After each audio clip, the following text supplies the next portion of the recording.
Bonjour à toutes et à tous, c'est Romain Daubry de la salle des marchés de Bourse Direct.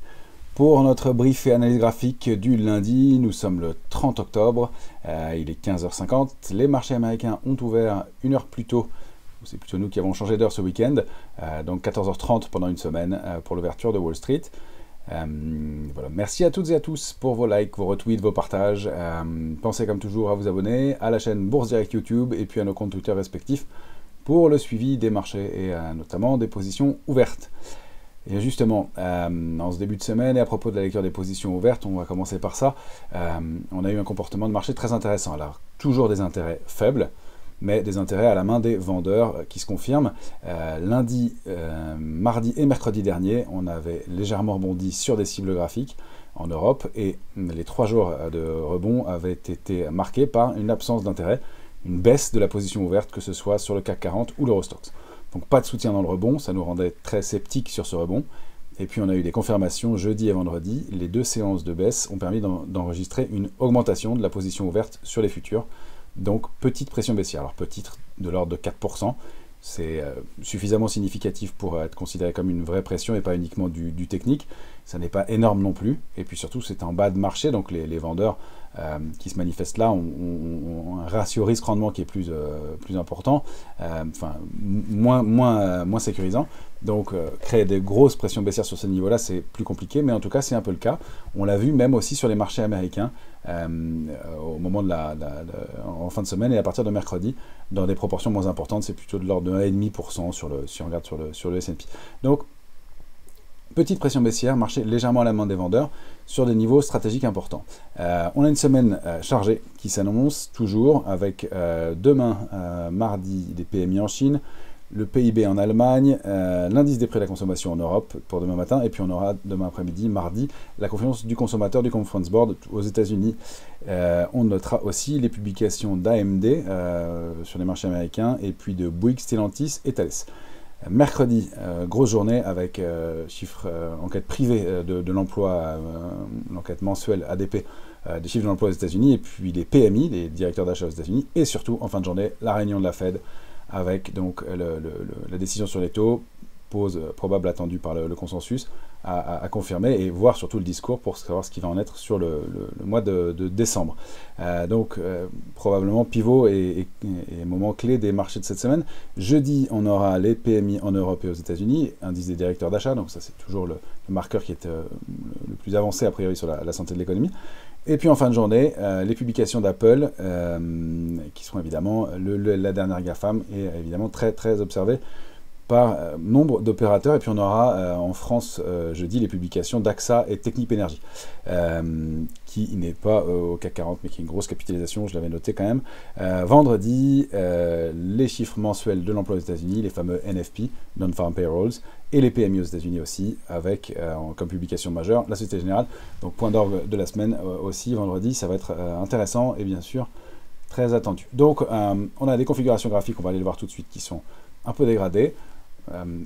Schématiquement, les indices européens ont atteint leur cible baissière. Elles testent des niveaux d'alerte de long terme sans les rompre pour l'instant, mais en formant de nouveaux plus bas, toujours systématiquement, notamment vendredi soir dernier, ce qui n'est pas un bon signal, même si on rebondit en ce début de semaine.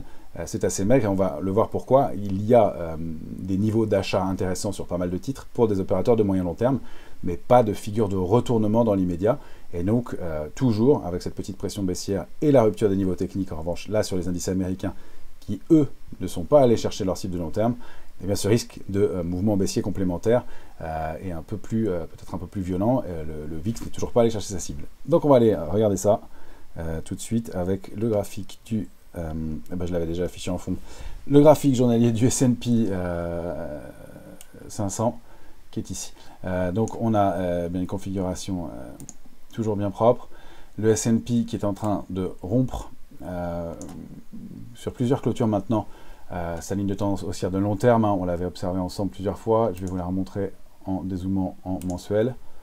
On est ici, c'est un canal haussier qui avait été formé post-Covid.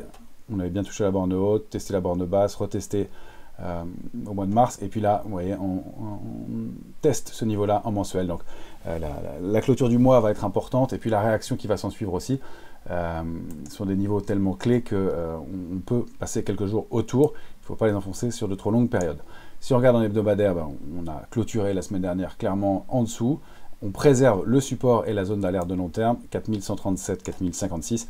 4137 est hyper observé par le marché, on tourne autour du S&P depuis plusieurs jours sur le S&P, et en revanche la cible légitime, et c'est ça qu'on va regarder en journalier, reste toujours situé aux alentours de 4056, le support majeur, et on s'en est approché vendredi soir, il n'y a pas eu de vraie capitulation, mais toujours un mouvement un peu plus lourd avec des volumes de baisse, même si on constate des rebonds toujours assez importants. Donc pour avoir du mieux en très court, il faudrait repasser 4170 et puis cette zone, donc la bande du canal haussier de long terme, située entre 4206 et surtout l'horizontale à 4222. Là, on sortirait du range baissier. Pour l'instant, on préserve ce range 4137, 4222. Si on le rompt, on passe un cran en dessous et on va légitimement chercher la cible entre 4056 et la cible idéale de la figure de retournement qu'on étudie depuis longtemps, 4063, qui est donc manifestement bien une épaule, tête-épaule, qui a eu un énorme pullback, mais qui se confirme et se valide bien à la baisse. Pour le mouvement aussi important à déborder, c'est cette zone de gap en intraday qui peut être intéressante. Donc le franchissement de 4189. Voilà pour le S&P. On va aller jeter un œil sur le Nasdaq. Évidemment, la configuration est un peu similaire. On a rompu par le bas le biseau, qui avait été un niveau de tentative de rebond. Échec, volume plus lourd dans la baisse. Et puis même si aujourd'hui on essaie de rebondir, on est bien allé buter sur la borne basse du biseau. Pour l'instant, ça forme bien un pullback avec des chances de continuer à la baisse dans ce mouvement. On voit que le niveau de 14 060 a été parfaitement testé la semaine dernière. Ça reste un marché très technique. C'est toujours pas un marché de capitulation, c'est toujours pas un marché dans lequel on peut considérer qu'on a eu un sell-off. Et donc prudence encore, ça reste propre et il faut qu'il y ait soit des figures de retournement. Encore une fois, j'insiste sur la stratégie. On avait atteint des cibles baissières la semaine dernière. On a observé le marché, essayé de voir s'il voulait stabiliser et se retourner. On constate que sur les indices américains, on rond des niveaux, qu'il y a un peu de pression baissière, et surtout pas de figures de retournement qui se mettent en place. Donc en dehors d'achats sur des niveaux de support majeurs sur quelques valeurs, qui ont permis des petits rebonds techniques, si on regarde fondamentalement, on est toujours dans une configuration assez dégradée et baissière. Il n'y a pas d'invalidation de ce mouvement-là, et les risques maintenant d'aller un peu plus bas se confirment compte tenu de la configuration de la semaine dernière. Donc, pas d'urgence à rentrer sur le marché, on le voit ici, c'est stratégiquement plutôt dégradé et on attendra pour décider de rentrer dans le marché, soit, comme toujours, des figures de retournement haussière, potentiellement une baisse de pression baissière, donc on a observé, même si elle est légère sur les futurs, et puis de la construction et des invalidations et éventuellement du volume dans les mouvements de hausse. Pour l'instant, ça n'est pas le cas. Donc, on reste baissier, on reste vigilant dans ce marché-là, et c'est pour ça qu'on n'est pas enclin à rentrer trop fortement sur des valeurs pour l'instant, qu'on garde toujours une poche de liquidité, même si on a repris quelques positions, on est assez sélectif, et on va le voir, il y a quelques valeurs sur lesquelles ça bouge un petit peu. Je voulais vous montrer la volatilité, qui, elle, se comporte de façon extrêmement canalisée pour l'instant encore. On n'a pas d'accélération et de panique, même si on baisse encore et s'il y a des contre-pieds en fin de semaine dernière, on ne dépasse pas en clôture, franchement en tout cas, sauf sur une séance, le niveau de 21,62 qui peut nous permettre d'aller faire ce petit sell-off et d'aller chercher toujours notre cible, la cible de la figure de retournement qu'on évoque depuis plusieurs semaines ensemble, épaule, tête, épaule inversée, avec donc comme cible idéale, c'est un minimum généralement à 25,32. Ça a l'air derrière. Alors il peut toujours y avoir de la volatilité, de la détente un peu, mais on voit que le marché ne repasse pas et le VIX ne repasse pas sous 20,12.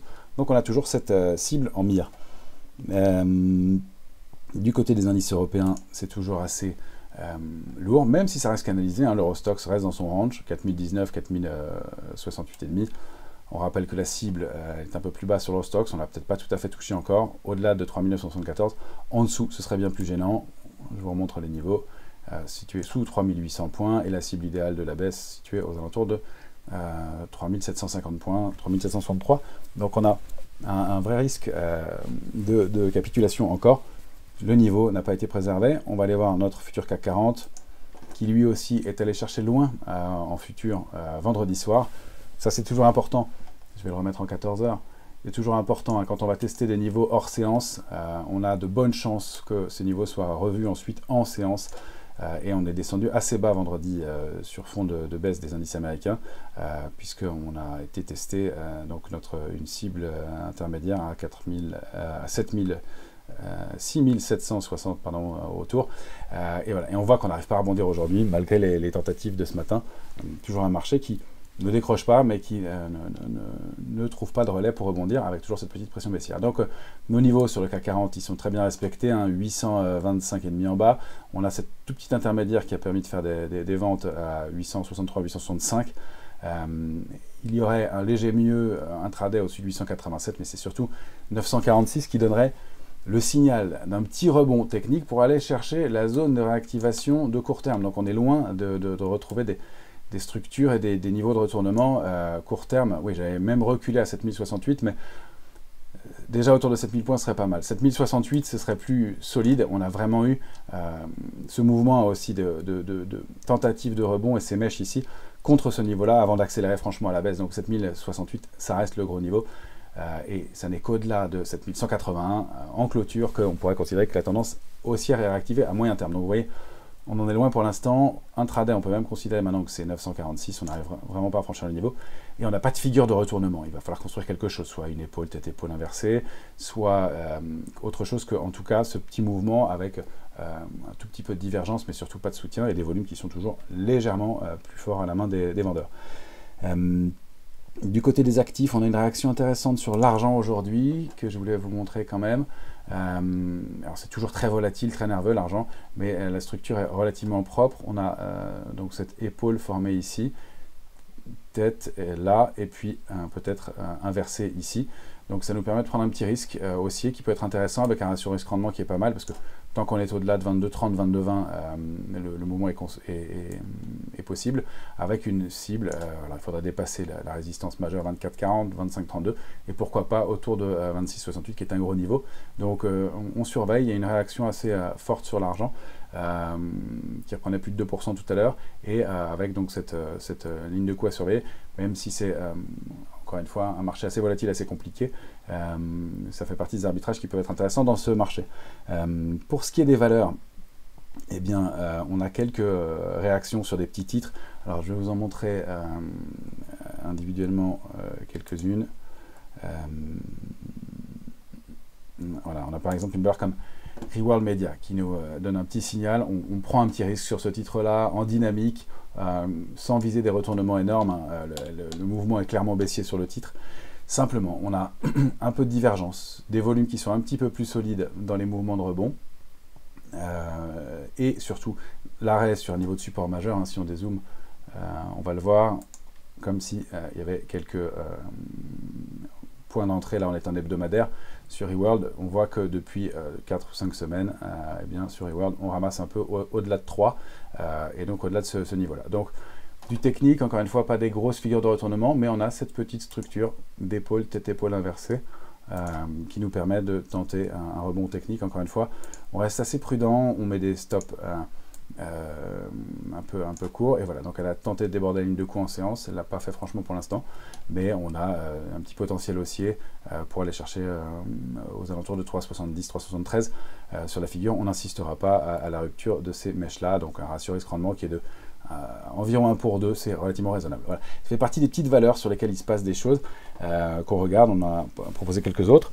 On est quand même assez prudent dans ce contexte-là. On veut quand même garder des billes, et puis on veut avoir des signaux qui soient très propres et un peu solides, et pour l'instant les screeners se remplissent un tout petit peu, mais on voit que c'est plus du technique et pas des grosses structures de retournement. Donc on est patient, on regarde et on observe ce marché dans un contexte où il y a encore pas mal de publications, et où le risque bien se renforce un petit peu sur les niveaux actuels. Voilà ce qu'on pouvait en dire pour ce début de semaine. Pas beaucoup d'autres valeurs pour l'instant, vous le comprenez dans ce contexte. On reste observateur sur ce marché, tout en étant prêt si les signaux s'amélioraient, mais le biais penche un peu pour une poursuite de la baisse, au moins toujours cette petite capitulation possible. Excellente fin de semaine à toutes et à tous.